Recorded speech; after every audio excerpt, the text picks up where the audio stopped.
പശ്ചിമഘട്ട മലനിരയിലെ ഏറ്റവും ഉയരമുള്ള കൊടുമുടി. പശ്ചിമഘട്ട മലനിരയിലെ ഏറ്റവും ഉയരമുള്ള കൊടുമുടി ആനമുടി 2695 മീറ്റർ. തെക്കേ ഇന്ത്യയിലെ ഏറ്റവും ഉയരം കൂടിയ കൊടുമുടി ആനമുടി. ഹിമാലയത്തിന് തെക്ക് ഏറ്റവും ഉയരമുള്ള കൊടുമുടി ആനമുടി. ആനമുടി സ്ഥിതി ചെയ്യുന്ന ദേശീയോദ്യാനം ഇരവികുളം. ആനമുടി സ്ഥിതി ചെയ്യുന്ന ദേശീയോദ്യാനം ഇരവികുളം. ആനമുടി സ്ഥിതി ചെയ്യുന്നത് മൂന്നാർ. പശ്ചിമഘട്ട മലനിരയിലെ ഏറ്റവും ഉയരമുള്ള കൊടുമുടിയാണ് ആനമുടി. കേരളത്തിലെ ഏറ്റവും വലിയ ചുരം പാലക്കാട് ചുരം. കേരളത്തിലെ ഏറ്റവും വലിയ ചുരം പാലക്കാട് ചുരം. നീലഗിരി കുന്നുകൾക്കും ആനമലയ്ക്കും ഇടയിൽ സ്ഥിതി ചെയ്യുന്ന ചുരമാണ് പാലക്കാട് ചുരം. നീലഗിരി കുന്നുകൾക്കും ആനമലയ്ക്കും ഇടയിൽ സ്ഥിതി ചെയ്യുന്ന ചുരം പാലക്കാട് ചുരം. പശ്ചിമഘട്ടത്തിലെ ഏറ്റവും വലിയ ചുരം പാലക്കാട് ചുരം. പശ്ചിമഘട്ടത്തിലെ ഏറ്റവും വലിയ ചുരം കേരളത്തിലെ ഏറ്റവും വലിയ ചുരമാണ് പാലക്കാട് ചുരം. പശ്ചിമഘട്ടത്തിലെ ഏറ്റവും ഉയരം കുറഞ്ഞ പ്രദേശം പാലക്കാട് ചുരം. പാലക്കാട് ചുരത്തിന്റെ വീതി 30 to 40 കിലോമീറ്റർ. കേരളത്തിൽ ഏറ്റവും കൂടുതൽ കടൽ തീരമുള്ള കേരളത്തിലെ ജില്ല കണ്ണൂർ. ഏറ്റവും കൂടുതൽ കടൽ തീരമുള്ള കേരളത്തിലെ ജില്ല കണ്ണൂർ. ഏറ്റവും കുറവ് കടൽ തീരമുള്ള കേരളത്തിലെ ജില്ല കൊല്ലം. ഏറ്റവും കൂടുതൽ കടൽ തീരമുള്ള താലൂക്ക് ചേർത്തല. ഏറ്റവും കൂടുതൽ കടൽ തീരമുള്ള താലൂക്ക് ചേർത്തല. കേരളത്തിൽ കടൽ തീരമില്ലാത്ത ഏക കോർപ്പറേഷൻ തൃശ്ശൂർ. കേരളത്തിൽ കടൽ തീരമില്ലാത്ത ഏക കോർപ്പറേഷൻ തൃശ്ശൂർ. കേരളത്തിൽ ഏറ്റവും നീളം കൂടിയ നദി പെരിയാർ 244 കിലോമീറ്റർ. ഏറ്റവും നീളം കൂടിയ നദി പെരിയാർ 244 കിലോമീറ്റർ ആണ്. അതിനുശേഷം ഭാരതപ്പുഴ 209 കിലോമീറ്റർ. അത് കഴിഞ്ഞ് പമ്പ 176 കിലോമീറ്റർ.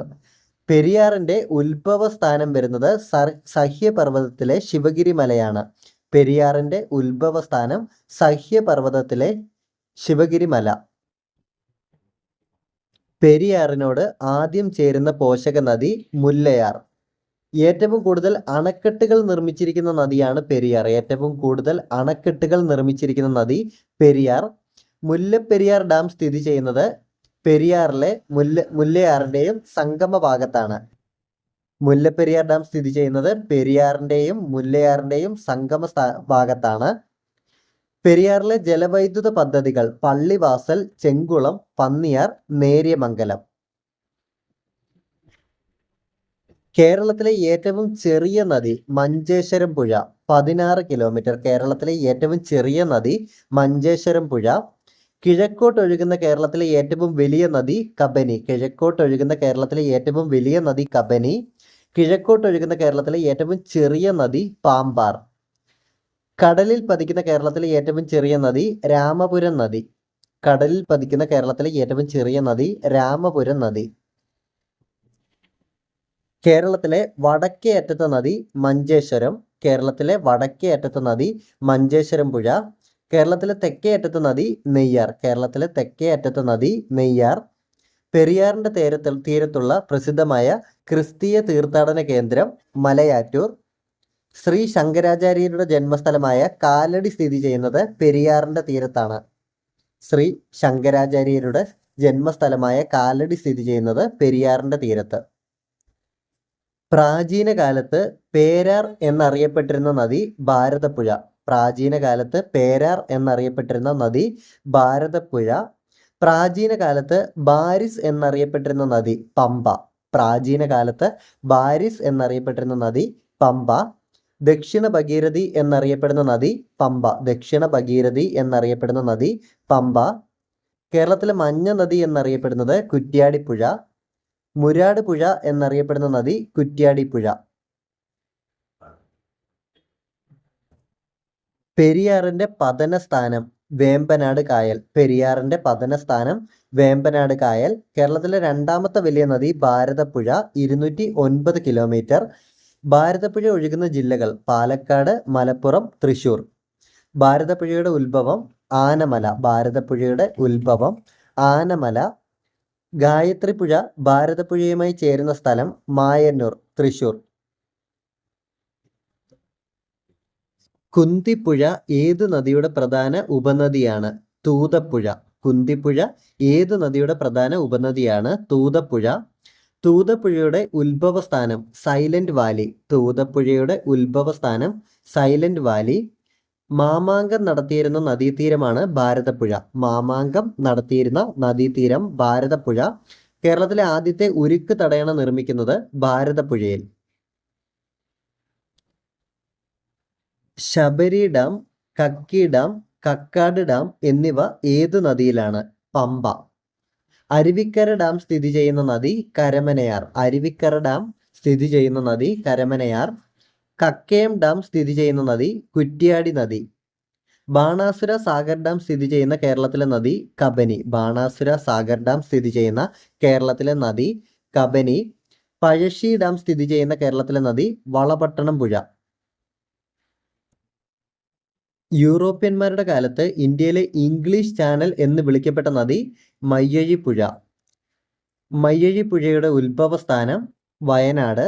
തലശ്ശേരിയെയും മാഹിയെയും തമ്മിൽ വേർതിരിക്കുന്ന നദിയായിരുന്നു മയ്യഴിപ്പുഴ.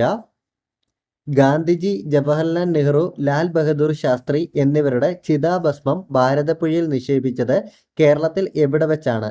തിരുനാവായ. പമ്പ നദിയിലെ പ്രധാന വെള്ളച്ചാട്ടം പെരുന്തേനരുവി. പമ്പ നദിയിലെ പ്രധാന വെള്ളച്ചാട്ടം പെരുന്തേനരുവി. ആറന്മുള ഉത്രട്ടാതി വള്ളംകളി നടക്കുന്ന നദി പമ്പ നദി. ചമ്പക്കുളം മൂലം വള്ളംകളി നടക്കുന്ന നദി പമ്പ നദി. രാജീവ് ഗാന്ധി ട്രോഫി വള്ളംകളി നടക്കുന്ന നദി പമ്പ നദി. ആറന്മുള ഉത്രട്ടാതി വള്ളംകളി, ചമ്പക്കുളം മൂലം വള്ളംകളി, രാജീവ് ഗാന്ധി ട്രോഫി വള്ളംകളി നടക്കുന്ന നദി പമ്പ നദി. ആറളം വന്യജീവി സങ്കേതത്തിലൂടെ ഒഴുകുന്ന നദി ചീങ്കണ്ണിപ്പുഴ. ആറളം വന്യജീവി സങ്കേതത്തിലൂടെ ഒഴുകുന്ന നദി ചീങ്കണ്ണിപ്പുഴ. സൈലന്റ് വാലിയിലൂടെ ഒഴുകുന്ന നദി കുന്തിപ്പുഴ. സൈലന്റ് വാലിയിലൂടെ ഒഴുകുന്ന നദി കുന്തിപ്പുഴ. ഇരവികുളം, മറയൂർ, ചിന്നാർ വന്യജീവി സങ്കേതങ്ങളിലൂടെ ഒഴുകുന്ന നദി പാമ്പാർ.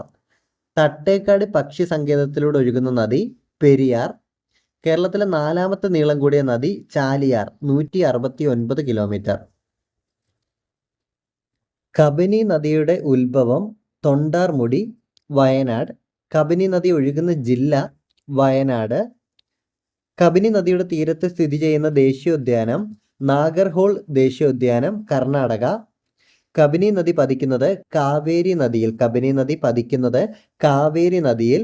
കേരളത്തിൽ നിന്ന് കിഴക്കോട്ടൊഴുകുന്ന വലിയ നദിയാണ് കബനി നദി. കേരളത്തിൽ നിന്ന് കിഴക്കോട്ടൊഴുകുന്ന വലിയ നദി കബനി.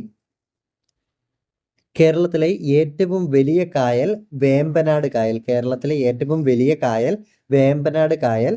വേമ്പനാട് കായലിലെ ദ്വീപുകൾ വെല്ലിംഗ്ടൺ, വൈപ്പിൻ, വല്ലാർപാടം, കടമക്കുടി, പാതിരാമണൽ. വേമ്പനാട് കായലിലെ ഏറ്റവും വലിയ പ്രകൃതിദത്ത ദ്വീപ് പാതിരാമണൽ. ഇന്ത്യയിലെ ഏറ്റവും വലിയ തണ്ണീർത്തടം വേമ്പനാട് കായൽ. ഇന്ത്യയിലെ ഏറ്റവും വലിയ തണ്ണീർത്തടം വേമ്പനാട് കായൽ. തോട്ടപ്പള്ളി സ്പിൽവേ ഏത് പ്രദേശവുമായി ബന്ധപ്പെട്ടിരിക്കുന്നു? കുട്ടനാട്. വേമ്പനാട് കായൽ വ്യാപിച്ചു കിടക്കുന്ന ജില്ലകൾ ആലപ്പുഴ, എറണാകുളം, കോട്ടയം. വേമ്പനാട് കായൽ വ്യാപിച്ചു കിടക്കുന്ന ജില്ലകൾ ആലപ്പുഴ, എറണാകുളം, കോട്ടയം. കൊച്ചി തുറമുഖം സ്ഥിതി ചെയ്യുന്നത് വേമ്പനാട് കായൽ. കൊച്ചി തുറമുഖം സ്ഥിതി ചെയ്യുന്നത് വേമ്പനാട് കായലിൽ. പുന്നമട കായൽ, കൊച്ചി കായൽ എന്നീ പേരുകളിൽ അറിയപ്പെടുന്ന കായലാണ് വേമ്പനാട് കായൽ. പുന്നമട കായൽ, കൊച്ചി കായൽ എന്നീ പേരുകളിൽ അറിയപ്പെടുന്ന കായൽ വേമ്പനാട് കായൽ. പനയുടെ ആകൃതിയിൽ കാണപ്പെടുന്ന കായലാണ് അഷ്ടമുടി കായൽ. പനയുടെ ആകൃതിയിൽ കാണപ്പെടുന്ന കായൽ അഷ്ടമുടി കായൽ. കേരളത്തിലെ 2ാമത്തെ ഏറ്റവും വലിയ കായൽ അഷ്ടമുടി കായലാണ്. അഷ്ടമുടി കായൽ അറബിക്കടലുമായി യോജിക്കുന്ന സ്ഥലം നീണ്ടകര അഴി. അഷ്ടമുടി കായൽ അറബിക്കടലുമായി യോജിക്കുന്ന സ്ഥലം നീണ്ടകര അഴി. അഷ്ടമുടി കായൽ സ്ഥിതി ചെയ്യുന്ന ജില്ല കൊല്ലം. കേരളത്തിലെ ആദ്യ സീപ്ലെയിൻ സർവീസ് ആരംഭിച്ച കായലാണ് അഷ്ടമുടി കായൽ. കേരളത്തിലെ ആദ്യ സീപ്ലെയിൻ സർവീസ് ആരംഭിച്ച കായൽ അഷ്ടമുടി കായൽ. കേരളത്തിൻ്റെ ഏറ്റവും തെക്കു ഭാഗത്ത് സ്ഥിതി ചെയ്യുന്ന ശുദ്ധജല തടാകമാണ് വെള്ളയണിക്കായൽ. കേരളത്തിൻ്റെ തെക്കു ഭാഗത്ത് സ്ഥിതി ചെയ്യുന്ന ശുദ്ധജല തടാകം വെള്ളയണിക്കായൽ. കേരളത്തിൻ്റെ തെക്കു ഭാഗത്ത് സ്ഥിതി ചെയ്യുന്ന കായൽ വേളിക്കായൽ. സമുദ്രനിരപ്പിൽ നിന്ന് ഏറ്റവും ഉയരത്തിൽ സ്ഥിതി ചെയ്യുന്ന കേരളത്തിലെ തടാകം പൂക്കോട് തടാകം, വയനാട്. സമുദ്രനിരപ്പിൽ നിന്ന് ഏറ്റവും ഉയരത്തിൽ സ്ഥിതി ചെയ്യുന്ന കേരളത്തിലെ തടാകം പൂക്കോട് തടാകം, വയനാട്.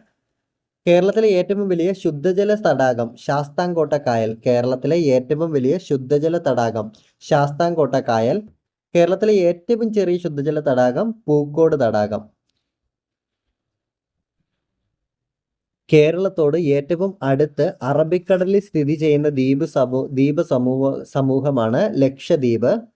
കേരളത്തിലെ ഏറ്റവും വലിയ നദീദ്വീപ് വരുന്നത് കുറുവ ദ്വീപ്, കബനി നദി, വയനാട്. കേരളത്തിലെ ഏറ്റവും വലിയ നദീദ്വീപ് കുറുവ ദ്വീപ്. ഏറ്റവും ജനസാന്ദ്രതയേറിയ ദ്വീപ് വൈപ്പിൻ, എറണാകുളം. ഏറ്റവും ജനസാന്ദ്രതയേറിയ ദ്വീപ് വൈപ്പിൻ, എറണാകുളം. കൊച്ചി തുറമുഖത്തിനടുത്തുള്ള മനുഷ്യനിർമ്മിത ദ്വീപാണ് വെല്ലിംഗ്ടൺ ദ്വീപ്. വേമ്പനാട് കായലിലാണ് സ്ഥിതി ചെയ്യുന്നത്. കൊച്ചി തുറമുഖത്തിനടുത്തുള്ള മനുഷ്യനിർമ്മിത ദ്വീപ് വെല്ലിംഗ്ടൺ ദ്വീപ്. മൺസൂണിന്റെ കവാടം എന്നറിയപ്പെടുന്ന സംസ്ഥാനം കേരളം. മൺസൂണിന്റെ കവാടം എന്നറിയപ്പെടുന്ന സംസ്ഥാനം കേരളം. കേരളത്തിന്റെ ശരാശരി വാർഷിക വർഷപാതം 300 സെന്റിമീറ്റർ. കേരളത്തിലെ ശരാശരി വാർഷിക വർഷപാതം 300 സെന്റിമീറ്റർ. കേരളത്തിൽ ഇടവപ്പാതി മഴ സമയത്ത് ലഭിക്കുന്ന ശരാശരി മഴ 200 സെന്റിമീറ്റർ. കേരളത്തിൽ ഇടവപ്പാതി കാലത്ത് ലഭിക്കുന്ന ശരാശരി മഴ 200 സെന്റിമീറ്റർ.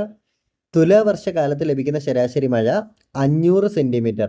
കേരളത്തിൽ ഏറ്റവും കൂടുതൽ മഴ ലഭിക്കുന്നത് കാലവർഷം, ഇടവപ്പാതി അഥവാ തെക്കു പടിഞ്ഞാറൻ മൺസൂൺ. കേരളത്തിൽ ഏറ്റവും കൂടുതൽ മഴ ലഭിക്കുന്നത് തെക്കു പടിഞ്ഞാറൻ മൺസൂൺ സമയത്ത്.